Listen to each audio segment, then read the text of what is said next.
Assalamualaikum warahmatullahi wabarakatuh. Saya Clarissa Risma Adila, NIM 155 dari kelas AKS 4D akan sedikit memaparkan mengenai tugas mata kuliah akuntansi lembaga keuangan syariah, yaitu menganalisis jurnal asas transaksi syariah.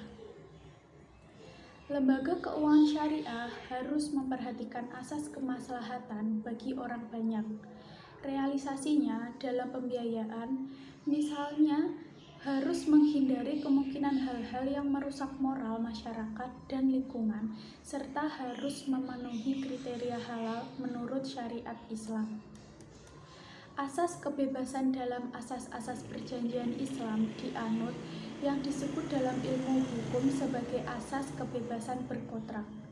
Asas ini penting untuk dielaborasi lebih lanjut, mengingat suatu pernyataan apakah konsep dan bentuk transaksi atau akad yang terdapat dalam kitab-kitab fikih tanpa ada keleluasaan kaum muslimin untuk mengembangkan bentuk-bentuknya. Akad baru sesuai dengan perkembangan dan kebutuhan masyarakat di masa kini, atau apakah kaum muslimin diberi kebebasan untuk membuat transaksi atau akad baru selama akad baru tersebut tidak bertentangan dengan prinsip-prinsip Islam.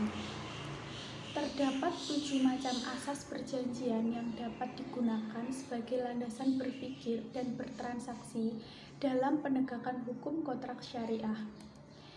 Yang pertama, ada asas konsensualisme, yaitu menyatakan bahwa untuk terciptanya suatu perjanjian cukup tercapainya kata sepakat antara para pihak tanpa perlu dipenuhinya formalitas-formalitas tertentu. Yang kedua, ada persamaan hukum atau kesetaraan. Asas ini memberikan landasan bahwa kedua belah pihak yang melakukan kontrak mempunyai kedudukan yang sama atau setara antara satu dengan yang lainnya. Yang ketiga adalah keadilan. Pelaksanaan asas ini dalam kontrak dituntut untuk berlaku benar dalam pengungkapan kehendak dan keadaan. Yang keempat, ada asas kejujuran dan kebenaran. Kejujuran merupakan hal yang prinsip bagi manusia dalam segala kehidupan, termasuk penyusunan kontrak syariah dalam bisnis. Yang kelima, asas janji itu mengikat.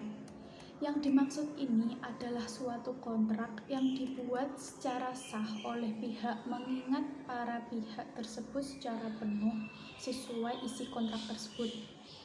Yang keenam, ada asas tertulis. Asas tertulis dalam kontrak syariah adalah di mana dalam suatu perjanjian hendaknya dilakukan secara tertulis agar dapat dijadikan sebagai alat bukti apabila di kemudian hari terjadi persengketaan.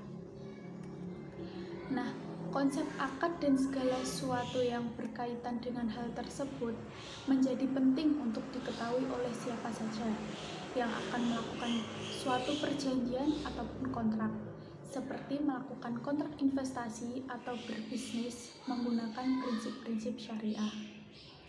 Berikut tadi analisis saya mengenai jurnal asas-asas transaksi syariah, tugas mata kuliah akuntansi lembaga keuangan syariah. Saya akhiri, terima kasih. Wassalamualaikum warahmatullahi wabarakatuh.